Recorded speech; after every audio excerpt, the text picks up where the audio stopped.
আজকে বিজ্ঞ আদালতে সকালবেলা অনেক আসামিদেরকে, হত্যা মামলার আসামিদেরকে এবং জুলাইয়ের যে শোকাহতর মাস, সেখানে আপনারা জানেন যে ইতিমধ্যে আমরা একটা জরিপ পাচ্ছি এবং বিভিন্ন সংবাদ মাধ্যমে এসেছে প্রায় 1500 জনের মতো মানুষকে শুধু জুলাইই হত্যা করা হয়েছে, অর্থাৎ that was very complete genocide month.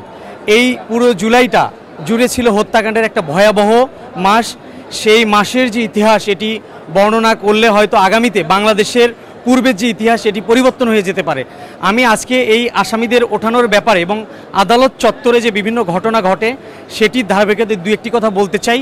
ইতিমধ্যে আপনারা দেখেছেন যে এই আদালত চত্বরে অনেক আসামিদেরকে অনেক রকম রোষানলের শিকার হতে হতো। তো আজকেও যে ডিমের বিষয় ঘটেছে বা ডিম মারা হয়েছে, এটি সাধারণত হত্যাকাণ্ডের আসামিরা, এরা বিভিন্ন ধরনের ঘটনা ঘটিয়েছে। এই আসামিদের যে পূর্বের ইতিহাস, সেখানে অনেকের যে অনেক রকম ক্ষোভ আছে, সেটিরই কিন্তু প্রতিক্রিয়ার একটা অংশ, অন্য আর কিছুই নয়। সেই প্রতিক্রিয়াগুলো যে এখনও মানুষ ভুলতে পারেনি, ছাড়তে পারেনি, এজন্যই তারা আদালত চত্বরে এসেও ভিড় করে। ঠিক সেরকমই একজন আমাদেরই এক আইনজীবীর ভাই, যাকে ক্রস ফায়ার করে নির্বিচারে পৈশাচিকভাবে গুলি করে হত্যা করা হয়েছিল, সেই ছবিটি ইতিমধ্যে আমার কাছে আসছে।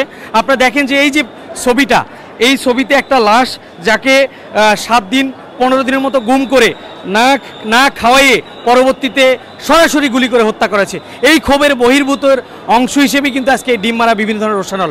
তো আমি বলবো যে এই ধরনের রোষানল এখানে থাকবে, এটা অস্বাভাবিকভাবে নেওয়ার কোনো কারণ নেই। কারণ হচ্ছে এই আমরা চেষ্টা করি সবসময় যে আদালত চত্বরে বিচ্ছিন্ন কোনো ঘটনা না ঘটুক, কিন্তু এটি ঘটছে শুধুমাত্র জনরোষ, জনক্ষোভের কারণে। ধন্যবাদ।